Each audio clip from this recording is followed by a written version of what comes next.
All right, seniors, we are about to try to tackle Sir Gawain. We're going to say Gawain. We're going to Alabama this pronunciation up really badly. I'm sure it's incorrect, but I didn't do the research before I hit the record button, so this is what we're going to go with. We're also going to do it without my glasses, so I'm going to do a lot of this stuff and stretching around because I can't see.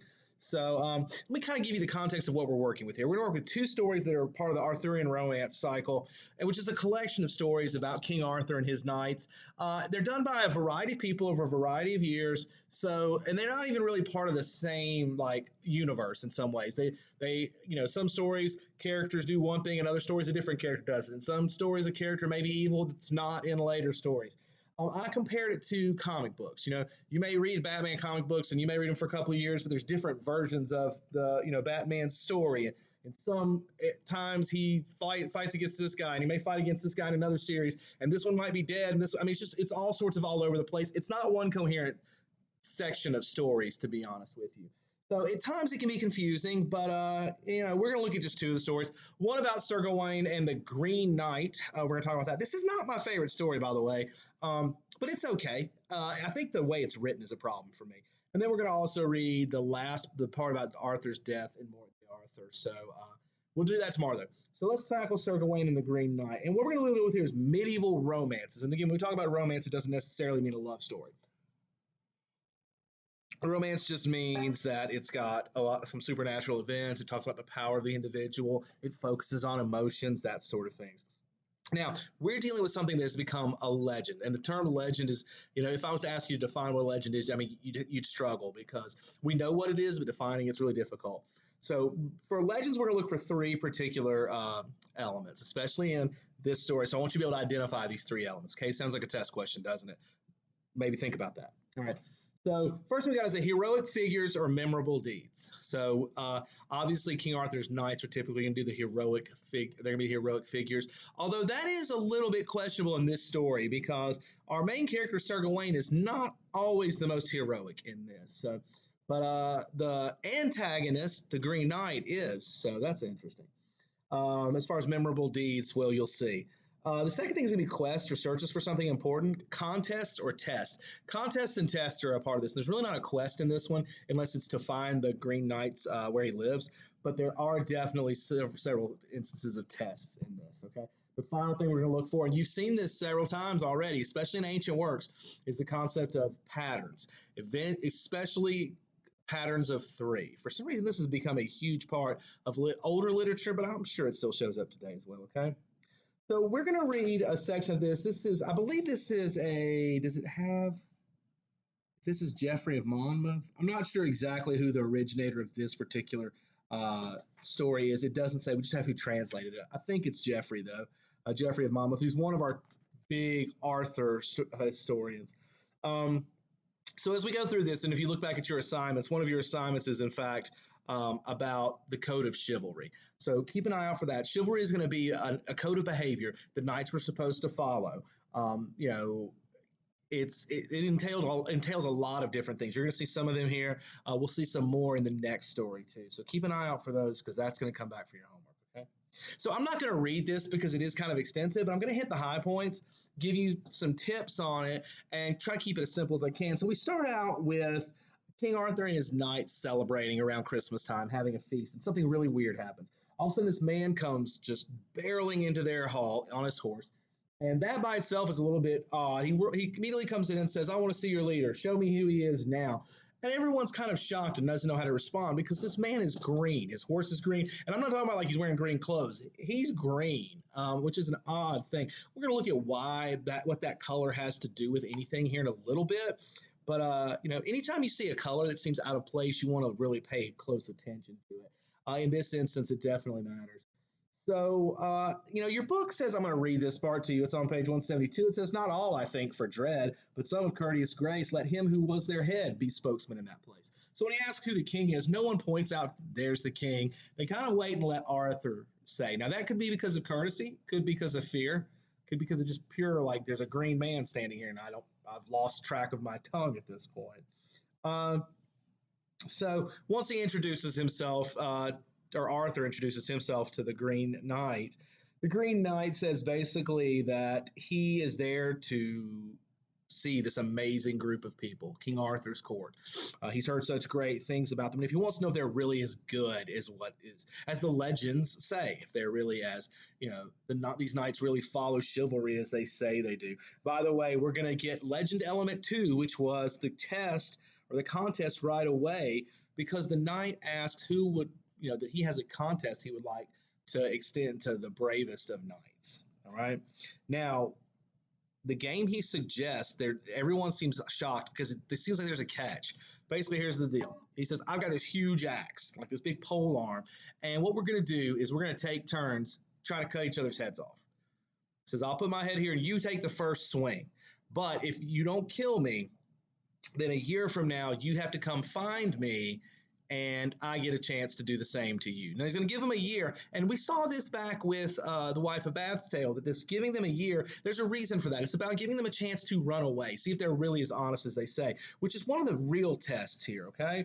Now, initially, no one wants to take him up on this because it's such a weird thing. I mean, it's one of those things where you're going to allow me to cut your head off your shoulders, and I mean, I don't see the catch. With an axe like what this man is carrying, cutting his head off his shoulders would be easy enough for anyone. So it feels like there's a trick. So no one answers, and the knight gets mad. He calls them cowards. He basically insults King Arthur's, legacy by saying these aren't real knights. Because again, this isn't an element of chivalry. Being a coward is not. So eventually, Arthur, in order to save face, steps forward and says, "Well, then I'll do it." So he volunteers to accept the challenge when no one else will. At this point, our protagonist for this story, Sir Gawain, decides, hold on, let me take your place. And he says something that's really good. And this is going to be another part of chivalry, and this is this concept of humility. So let's look at what Sir Gawain says on page 174.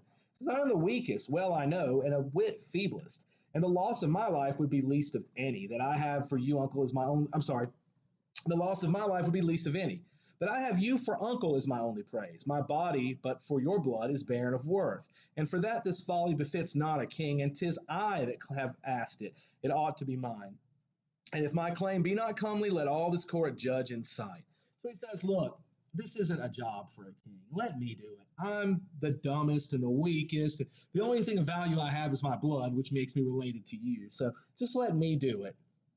And again, we're going to talk later about like the code of chivalry then versus how we should behave today. This feels a little bit fake to me, but so because Sir Gawain's not a bad knight, but at this point he's basically trying to, save the face of the court by not asking the king to do this.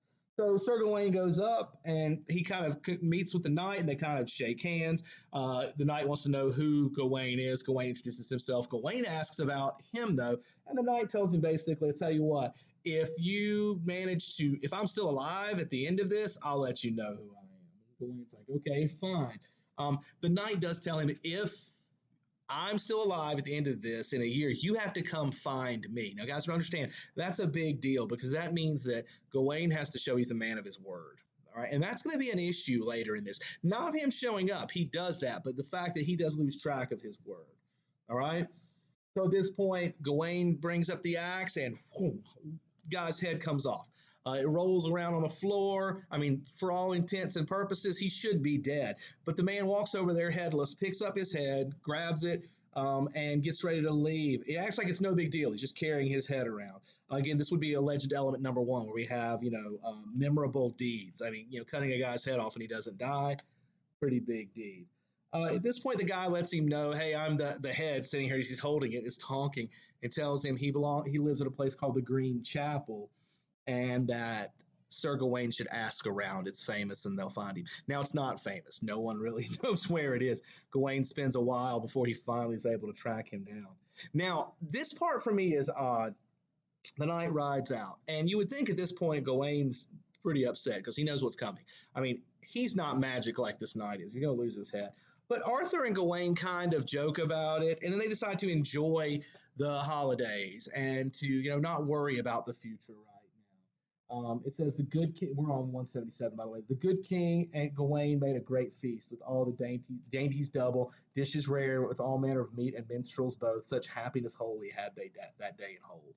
So they decide to enjoy their time, and we'll worry about the future when the future comes. All right.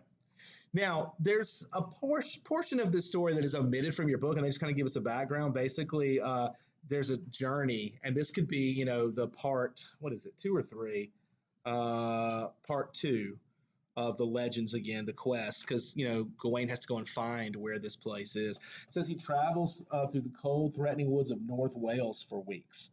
So he's looking for this place. Finally, he comes across a castle that's out in the middle of nowhere, which you should always beware of those. And he comes across the lord of the castle, who tells him, all right, so here's the game we're doing. Here's, again, part 2, the contest portion of a legend. He says that for the next 3 days, anything that either of us receives, we will exchange with the other. A Christmas game. If I get a gift, I'm going to give it to you. You get a gift, you give it to me. And Gawain agrees to do that. It's a weird game, and that's, an issue. Did you notice the number 3? All right, 3 is our third element, actually, where it talks about patterns of 3. We're going to see it. The first 2 nights, Gawain exchanges his gift with no trouble. When he gets something, he gives it to the king, or not the king, but the lord of the castle. On the third night, though, Gawain gets a little bit courtly love here, and he's kind of gives the queen, the lady of this castle. She kind of flirts with him, and he gives her a kiss, and she gives him a gift. It's a green girdle that is supposed to be able to protect him from harm. Now, he chooses to keep this. So he, as a man of his word, initially he goes looking for the Green Knight. He gives the gifts the first 2 nights, but on the third night, when his own self-interest comes into play, he decides to keep the scarf. At this point, the lord of the castle says he's going to take or find someone, a guide, to take Gawain to the Green Chapel. They find their way to this area. It's very nature-centric. There's a lot of forest imagery. In fact, it almost comes off like it's kind of evil. And I'll tell you why that's there. 178, Gawain says, "Can this be the chapel green?" "Alack," said the man. "Here might the devil himself be seen, saying matins at black midnight." Then he also says, "Covered with grass, well may the grim man mantled in green hold here his orisons in hell's own style. Now I feel it is the fiend in my 5 wits that has tempted me to this tryst to take my life. This is a chapel of mischance, may mischief take it." Now, I think at this point, Gawain's trying to talk himself into, he's been tricked by the devil. That's when he says the fiend. If you look in your book, it's capitalized with reference to the devil. It's like the devil's tricked me, and therefore I don't feel bad about doing what I did. He made me try to convince himself to run off, but he doesn't. Now, here's the thing about the color green. I talked about way back at the beginning. We'd come back to that. Green is a reference to nature, to the living things. It's the pagan world versus the Christianized world of Arthur and his knights. So again, we see this pull a lot in this time period, and even before, the pagan world versus the Christian world. And while, yes, you might think that it means pagan equals evil and Christian equals good, there's a little bit of a twist here, because the Green Knight is not evil in any way, shape, or form. In fact, he's a much more noble person than Sir Gawain is. So you do get these little instances that a lot of these writers might have had some issues with the church at the time, maybe some subtle ones that are hidden in their writing, okay? So at this point, Gawain hears this grinding noise as this guy is sharpening his axe. And even when Gawain and him kind of connect with each other, he keeps sharpening the axe. This is a sense of intimidation. I do love that Gawain shows bravery, though. Bravery is another one of those elements of chivalry. He says, "All hope of help has fled, forfeit my life may be, but noise I do not dread." He's like, I'm not going to be scared of this, although he probably is. So the knight is like excited to see him, because he's like, "Hey, you did what I told you. You showed up. You were faithful." I mean, again, remember, he was trying to test King Arthur's knights, and he's like, "You passed, man. You showed up. That's awesome." He says, "We're out here in the middle of nowhere where no one's going to stop me from what I'm doing, so let's get down to business." So Gawain puts his head across the block, and the knight lifts up the big old axe. He brings it down, and right before it hits, Gawain moves. Okay? So again, we're going to see 3 times this happens. Now, Gawain moves the first time. The second time, something else is going to happen. The third time, something else is going to happen. So again, the pattern 3. So Gawain moves, and the knight kind of chastises him for it. Says, "Are you brave or not? Are you a real knight or not?" So Gawain kind of takes that offensively, and he's like, "Yes, I'm a real knight. What? Try it again. I won't move." And he doesn't this time. But this time when the knight comes down, he stops right before he hits it and then brings it back. So now Gawain's mad at him. Like, "Hey, look, if you're going to do it, do it." He gets really upset. So at this point, the knight brings this axe up, and he brings it down right on Gawain's neck, and nothing happens. He gets a little cut. That's it. At that point, Gawain jumps up, and he's ready to fight. He's like, "Okay, you had your one shot. It didn't work too bad. If you try anything else, I'm going to fight you for real," which I don't know what he thinks is going to happen. He cut the guy's head off, and the guy was okay. I mean, what could he possibly do? But at this point, the knight says, "Calm down, man. you did what you said you would. I'm not here to fight you anymore. He says, in fact, let me let you in on a little secret. And he tells him that those first two, where he wasn't going to cut his head off the first swing. He was going to stop there. Gawain just moved too far. He says, the first two times I fainted were the first two gifts that you gave me. Do you catch what happened here? The Green Knight is actually the lord of that castle. He says, the third time, though, when I went to actually cut your head off was because you did not keep your word and give, because he said if you had done it the third night too, I wouldn't have killed you then either, and I'd have let you go, and you'd have been proven that you were a knight who says he's everything he is, or who is everything he says he is. But he points out that he's not. He says, true men pay what they owe, no danger than in sight. You failed at the third throw, so take my tap, sir knight. So again, there's your three, pattern of three. And then he says, for that is the belt about you, that same braided girdle my wife it was that wore it. I know well the tale and the count of your kisses, and your conduct too in the wooing of my wife. It was all my scheme. So basically, I set you up to see how this would work, and you proved you're not as good as you think you are. Now, this really gets to Gawain. He feels he's ashamed of his behavior, and he gets angry, not just at the knight, but himself. And he apologizes, and the knight tells him basically, hey, there's nothing to worry about. All's good. It's all forgiven. He even gives him the girdle, and he says, keep this as a reminder. And this is going to be something that impacts Gawain. This is going to always be a reminder of his failure, but also a reminder about being a man of his word. He's an exception. Gawain's a very moral knight the rest of the time, and this is a foundational moment for him. Okay, so and that's the story. All right, it's a really cool story. It shows all our elements of legends. It shows a lot about, and we've talked a lot about this whole year. We're talking about the power of language to do various things.